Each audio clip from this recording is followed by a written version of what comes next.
very last winch in the back only goes back so far, and often you'll have a load that goes back farther than the winch does and you can't secure it. So that way, if I have a load like that and I have this trailer, I can use one of these 4-inch ratchets in the front and one of them in the back on either side if I have to.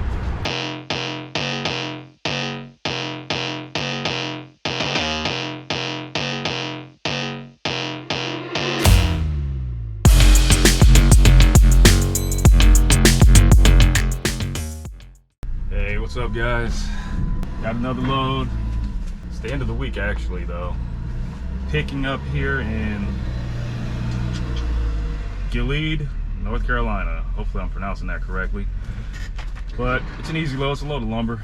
And I don't have to tarp it today, which I'm in favor of. I don't really care for tarping. You know, if I could avoid it, if I could never tarp another load, I'd be okay with that. Well, at least at this pay rate. You know, $40 for a lumber tarp is, you know, it's better than $0, but you know, when you have to deal with the snow, it's never a fun thing at all. Your tarps won't fold up properly when you're finished, and they won't fit in your headache rack, and you know, it's just a headache to deal with. You got to slip and slide around on the snow trying to get them together. But fortunately, this load does not have to be tarped, and I'm only about an hour and 20 minutes away from home, so that's a good thing. I'm due for a truck wash, but I'm not going to do that today. I'm going to do it on Sunday, which will work out because I have to deliver up in Smithville, Ohio, and that's not a problem. That's only going to be about an 8-hour drive away from where I live in North Carolina. And on the way, I'll be able to knock out that truck wash because I'm going to go to a pilot that has a blue beacon up in Withville, West Virginia. Get that taken care of. It's right along my route going up to Ohio. It's actually one of the truck washes that I use the most frequently.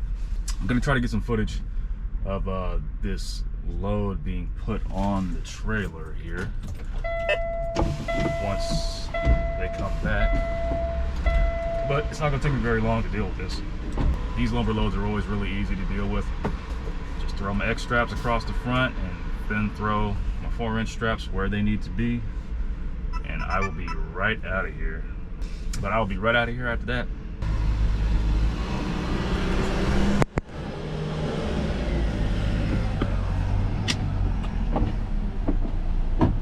Here we go.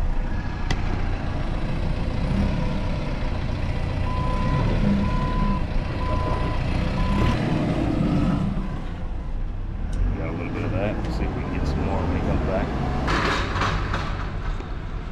There we go.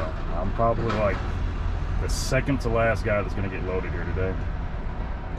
Their hours for loading and receiving end at 3 o'clock. I've been here before, months and months, if not over a year ago. Last time I was here, I had to tarp the load. I had to drive about a quarter mile down the road because they don't let you tarp anything on the grounds here. I guess there's just not enough space for you to linger around if they got a whole line of trucks coming out. Let's see if I can get some more footage for you guys. Something interesting happens, but I'll get some videos and some footage here of me securing this load once they're through with me. I think I might actually start throwing the X straps on here since this guy is done with the front end. I'm gonna time myself and see how long it takes to get done with this load. I got a little bit of a head start. I threw the X straps on before I started recording it. I'll give that about 5 minutes.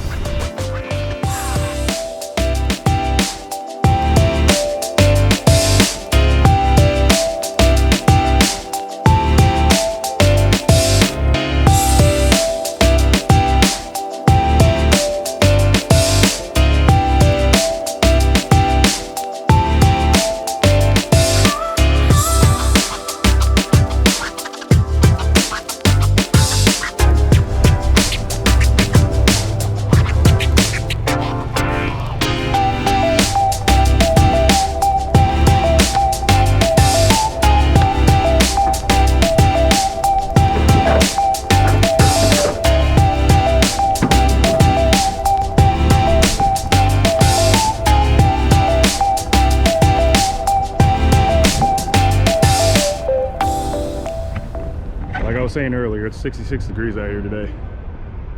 I'm actually getting kind of hot. I'm sweating underneath this sweatshirt. All I have under it is a t-shirt. I'm gonna take this sweatshirt off though. because it honestly feels like springtime right now. Just like a slightly cool breeze. But yeah, let's get this sweatshirt off.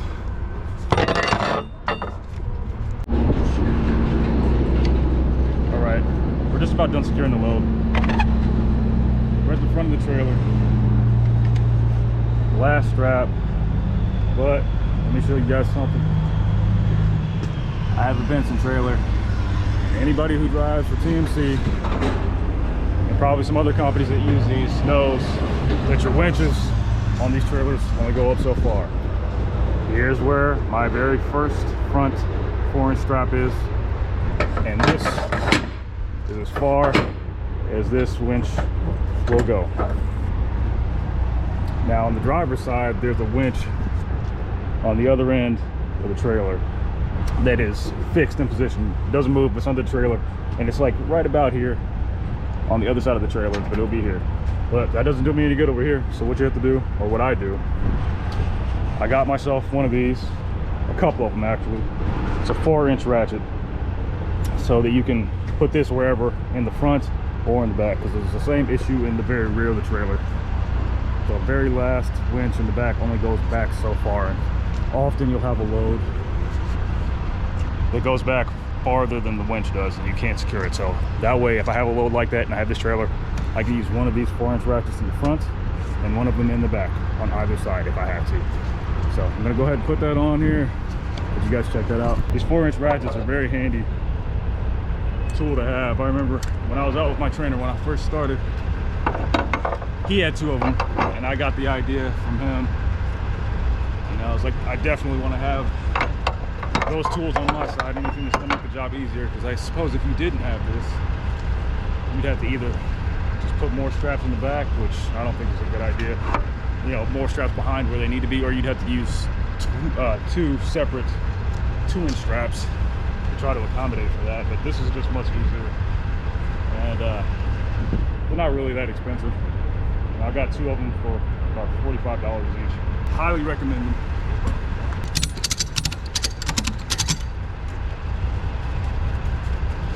Start it up like that, and you wrap up the excess of the strap. I like to wrap it up and put it behind here. Put it behind the strap, now tighten it down.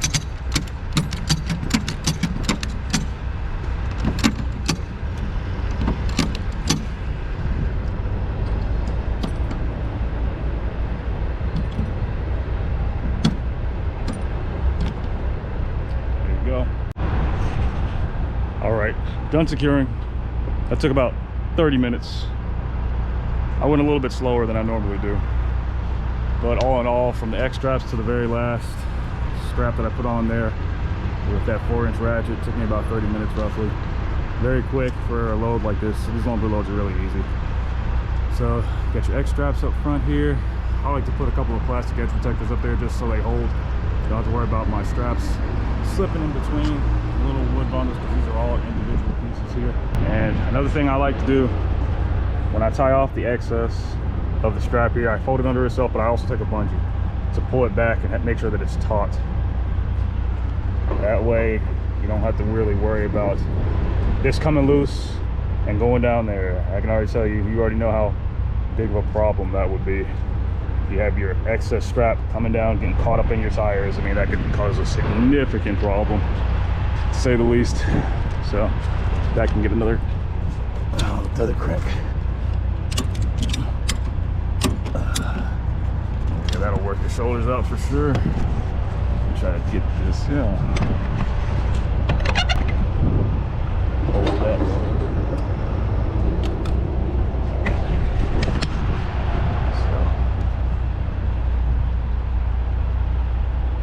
That